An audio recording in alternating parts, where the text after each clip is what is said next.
স্নেহের ছাত্রছাত্রীরা, আমি আজ সপ্তম শ্রেণীর ইতিহাস বিষয়ে পাঠদান করব। আমার আজকের আলোচ্য বিষয় খ্রিস্টীয় ত্রয়োদশ শতকের প্রথম ভাগে দিল্লি সুলতানি আমল এবং এই সুলতানি আমলের দুজন সুলতান কুতুবউদ্দিন আইবক এবং ইলতুৎমিশ প্রসঙ্গে। বিষয়টি তোমাদের ইতিহাস বইয়ের চতুর্থ অধ্যায়ের শুরুতে আলোচনা করা আছে। আমি শুরু করছি আমার পাঠদান। অত্যন্ত মনোযোগ সহকারে তোমরা বিষয়টি শুনবে, তাহলে তোমাদের কোনো অসুবিধা হওয়ার নয়। শুরু করছি আমি। দ্বাদশ শতাব্দীর শেষ ভাগে ভারতবর্ষে দুটো শক্তিশালী রাজবংশ রাজত্ব করছিল। দিল্লি এবং আজমিরে চৌহান বংশীয় পৃথ্বীরাজ চৌহান আর কনৌজে গাহরওয়াল বংশীয় জয়চন্দ্র। পৃথ্বীরাজ্যের রাজ্যের অনতি দূরে আফগানিস্তানে ঘুর রাজ্যের সুলতান ছিলেন মোহাম্মদ ঘুরি। ভারতবর্ষে ধনসম্পদের দিকে মোহাম্মদ ঘুরির দৃষ্টি পড়ল। পাঞ্জাব, উচ, গুজরাট এইসব অঞ্চল তিনি আক্রমণ করেন। 1178 খ্রিস্টাব্দে মোহাম্মদ ঘুরি পৃথ্বীরাজের কাছে দূত পাঠিয়ে গুজরাটের রাজার বিরুদ্ধে তাকে সাহায্যের আহ্বান জানালেন।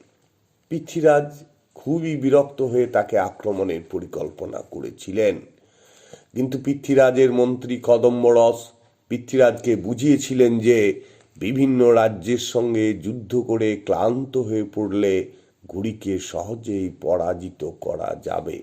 সুতরাং এখন তাকে আক্রমণ না করাটাই হবে বুদ্ধিমানের কাজ। এই ঘটনার বেশ কয়েক বছর পর মোহাম্মদ ঘুরি পুনরায় ভারতবর্ষ আক্রমণ করলেন।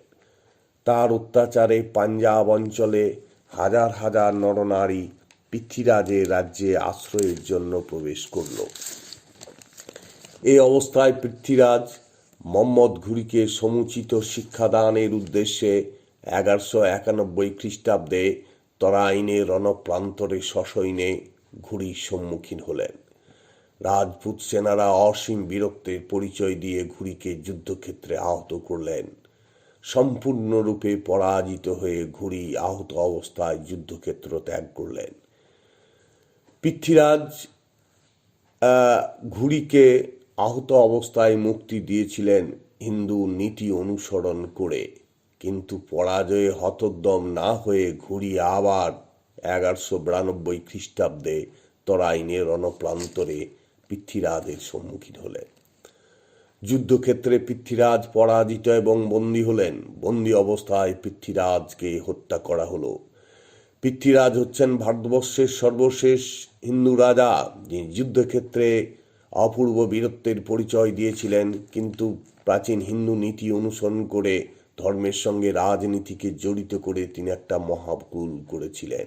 উত্তর ভারতে মুসলমান অধিকার প্রতিষ্ঠিত হলো এই প্রথম। অতঃপর মোহাম্মদ ঘুরি তার কৃতদাস এবং সেনাপতি কুতুবউদ্দিনের ওপর ভারতে জয় করার সাম্রাজ্যের দায়িত্ব অর্পণ করে তিনি গজনিতে ফিরে যান। 1206 খ্রিস্টাব্দে মোহাম্মদ ঘুরি মারা গেলে তার জয় করা অঞ্চল তার 4 জন অনুচরের মধ্যে ভাগ হয়ে যায়। মুলতান এবং উচের শাসক হলেন নাসির উদ্দিন কুবাচা। বাংলাদেশের শাসক হলেন বখতিয়ার খলজি। তাজউদ্দিন ইলদিন পেলেন গজনি এবং লাহোর ও দিল্লির অধিকার পেলেন কুতুবউদ্দিন আইবক। 1206 খ্রিস্টাব্দ থেকেই কুতুবউদ্দিন ভারতবর্ষে স্বাধীনভাবে রাজত্ব করতে থাকেন এবং সেই সময় থেকেই ভারতের সুলতানি আমলের সূত্রপাত ঘটে। কুতুবউদ্দিন আইবক প্রতিষ্ঠিত বংশ ইতিহাসে দাস বংশ নামে পরিচিত। তার কারণ হচ্ছে যে এই দাস বংশের প্রথম কয়েকজন সুলতান কৃতদাস ছিলেন। কুতুবউদ্দিন আইবক, ইলতুৎমিশ, গিয়াসউদ্দিন বলবন এরা প্রত্যেকেই কৃতদাস ছিলেন এবং সিংহাসনে আরোহণের পর রাজকীয় ঘোষণার মাধ্যমে নিজেদেরকে দাসত্ব প্রথা থেকে মুক্ত বলে ঘোষণা করেননি। এই কারণেই কুতুবউদ্দিন আইবক প্রতিষ্ঠিত বংশই হচ্ছে দাস বংশ। তোমাদের এখানে মনে রাখতে হবে যে এই যে 1206 খ্রিস্টাব্দের পরবর্তী সময় থেকে দীর্ঘ 200 বছরেরও বেশ কিছু সময় ধরে 5টা মুসলমান রাজবংশ দিল্লির সুলতানি যুগে রাজত্ব করেছিলেন। এরা হলো দাস বংশ, তারপর হচ্ছে খলজি বংশ, পরবর্তী হচ্ছে তুগলক বংশ, তারপরের বংশ হচ্ছে সৈয়দ বংশ এবং লোদি বংশ। এরা প্রত্যেকেই সুলতান ছিলেন। এখন সুলতান বলা হচ্ছে কেন?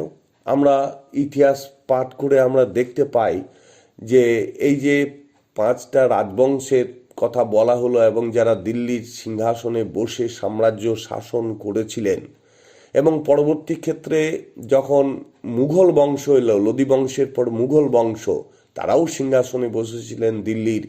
কারণ মুঘল বংশের যারা দিল্লির সিংহাসনে বসেছিলেন তাদেরকে আমরা বলছি সম্রাট, আর এই সুলতান বলছি আমরা এই দাস বংশ থেকে আরম্ভ করে একবারে লোদি বংশ পর্যন্ত। কেন এটা তোমাদের জেনে রাখা ভালো যে সুলতান বলা হচ্ছে তাদেরকেই।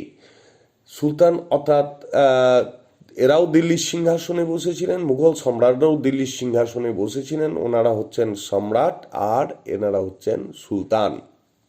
তার কারণটা হচ্ছে যে সিংহাসনে বসেছিলেন উভয়ে দিল্লিতে।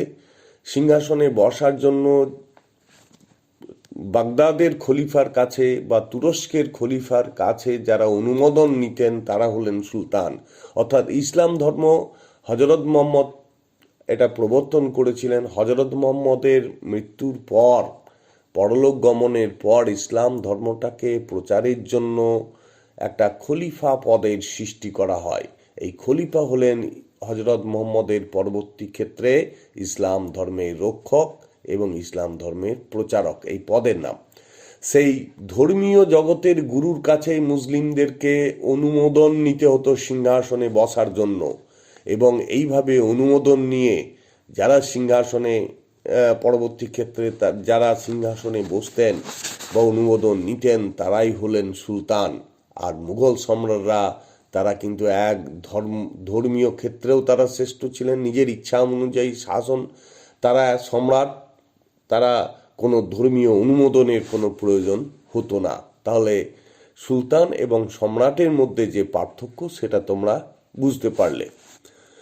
কুতুবউদ্দিন আইবক 1206 থেকে 1210 খ্রিস্টাব্দ এই 4 বছর রাজত্বকালে তার সাম্রাজ্য পাঞ্জাব থেকে বাংলাদেশ পর্যন্ত বিস্তার লাভ করে। দিল্লিতে তিনি নিজের নামে একটা স্তম্ভ নির্মাণ কাজ শুরু করেছিলেন, যেটা কুতুব মিনার নামে পরিচিত। দানশীলতার জন্য তিনি লক্ষ্যদাতা বা লাখ বক্স নামে পরিচিত ছিলেন। 1210 খ্রিস্টাব্দে তিনি আকস্মিকভাবে মারা যান। কুতুবউদ্দিনের মৃত্যুর পর আরাম শাহ দিল্লির সিংহাসনে আরোহণ করেন। অযোগ্য অপদার্থ শাসক আরাম শাহকে পরাজিত করে কয়েক মাসের মধ্যে ইলতুৎমিশ দিল্লির সিংহাসন অধিকার করেন। প্রথম জীবনে কুতুবউদ্দিনের একজন সামান্য কৃতদাস, পরে তার গুণে মুগ্ধ হয়ে কুতুবউদ্দিন নিজ কন্যার সঙ্গে ইলতুৎমিশের বিয়ে দিয়ে বদাউনের শাসনকর্তা নিযুক্ত করেন। 1210 খ্রিস্টাব্দে ইলতুৎমিশ যখন দিল্লির সিংহাসনে বসলেন তখন চারিদিকে বিদ্রোহ, বিশৃঙ্খলা, ষড়যন্ত্র, আমির ওমরাদের মধ্যে পরস্পর কলহ, প্রতিদ্বন্দ্বিতা সুলতানের ইতিহাসকে যেন কালিমা লিপ্ত করেছিল। পাঞ্জাব তখন শত্রুভাবাপন্ন, বাংলাদেশ তখন স্বাধীনতার ধ্বজা তুলেছিল। আলী মর্দান খলজি নিজেকে স্বাধীন বলে ঘোষণা করেছিলেন। এদিকে বিহারও তখন বিচ্ছিন্ন, রাজপুত রাজন্যবর্গ ক্রুদ্ধ। অন্যদিকে তার বিরুদ্ধে দুজন প্রতিদ্বন্দ্বী, একজন হলেন তাজউদ্দিন ইলদিন আর অন্যজন নাসিরউদ্দিন কুবোজ। পরবর্তী ক্ষেত্রে আবার মঙ্গল আক্রমণের বিভীষিকা। নির্ভীক যোদ্ধা, রণকুশলী সংগঠক, বিপদে যার অসীম ধৈর্য, অসীম চাতুর্যতা, দূরদৃষ্টি এবং অন্তর্দৃষ্টি যা চরিত্রের অন্যতম বৈশিষ্ট্য, সেই ইলতুৎমিশ একে একে তার শত্রুদের মোকাবেলা করে দিল্লির শিশু সুলতানির মধ্যে যেন প্রাণের সঞ্চার করেছিলেন। বাংলাদেশকে দিল্লির অধীনতা পাশে বদ্ধ করে তিনি একে একে রণথম্বর যোধপুর, ঝালর, গোয়ালিয়র, বদায়ুন, কনৌজ, বারাণসী, কাটিহার, মুলতান, সিন্ধুদেশ ইলতুৎমিশ অধিকার করেন। তিনি মালব আক্রমণ করেন এবং বিখ্যাত মহাকাল মন্দিরে বিগ্রহ ধ্বংস করেন, কিন্তু মালব জয় করতে পারেননি। ইলতুৎমিশের কৃতিত্বের যদি আমরা মূল্যায়ন করতে যাই, তাহলে আমাদেরকে অবশ্যই বলতে হবে যে কুতুবউদ্দিন দিল্লির দাস বংশ প্রতিষ্ঠা করেছিলেন। তার যে অসমাপ্ত কাজ, সেই অসমাপ্ত কাজকে তিনি সমাপ্ত করেছিলেন এবং দিল্লির শিশু সুলতানির মধ্যে একটা প্রাণের সঞ্চার করেছিলেন। যে মুহূর্তে, যে দুর্যোগময় মুহূর্তে কুতুবউদ্দিন সিংহাসনে বসেছিলেন এবং দিল্লির শিশু সুলতানকে আক্রমণ করে চতুর্দিকে ব্যতিব্যস্ত করে তুলেছিল ইলতুৎমিশকে, সেই ইলতুৎমিশ অসীম সাহসের সঙ্গে প্রতিপক্ষকে মোকাবেলা করে একটা সুসংগত শাসন ব্যবস্থা তিনি স্থাপন করেছিলেন দিল্লিতে। তিনি সর্বপ্রথম বাগদাদের খলিফার কাছ থেকে স্বীকৃতিপত্র লাভ করে সুলতানকে আইনানুগ মর্যাদা প্রদান করলেন। মুদ্রানীতির সংস্কার তার অন্যতম কাজ। তিনি কুতুব মিনারের নির্মাণ কাজ শেষ করেছিলেন। প্রতিদিন পঞ্চনামাজ এবং ইসলামের আচার অনুষ্ঠান তিনি পালন করতেন। প্রশাসনিক ক্ষেত্রে তার সংগঠন প্রতিভা আমাদেরকে অবশ্যই স্বীকার করতে হবে।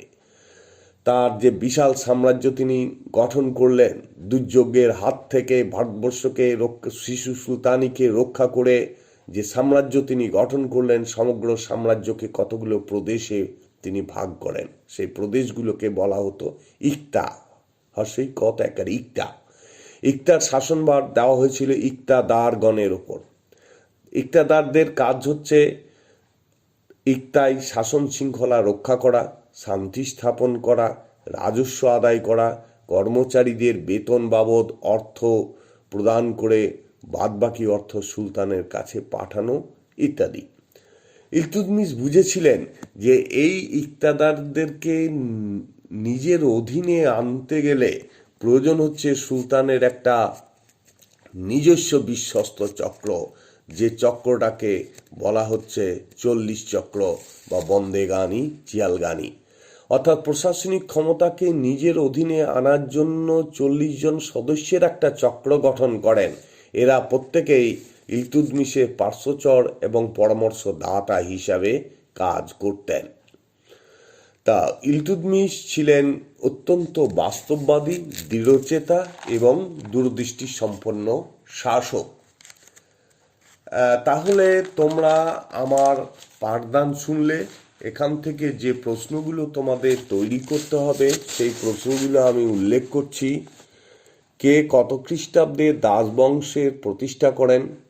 কুতুবউদ্দিন আইবক প্রতিষ্ঠিত বংশকে দাস বংশ বলা হয় কেন? সিংহাসন আরোহণকালে ইলতুৎমিশ কি কি সমস্যার সম্মুখীন হলেন? ইকতা কি? কেন সুলতানরা ইকতা ব্যবস্থা চালু করেন? সুলতান ইলতুৎমিশের কৃতিত্ব কি ছিল? সুলতান এবং সম্রাটের মধ্যে পার্থক্য কি? তাহলে বিষয়টি আবার শুনবে, তোমাদের পাঠ্য বইটা পড়ে নেবে, তাহলে তোমাদের সব কিছু পরিষ্কার হয়ে যাবে। আমি আমার পাঠদান এখানেই শেষ করছি।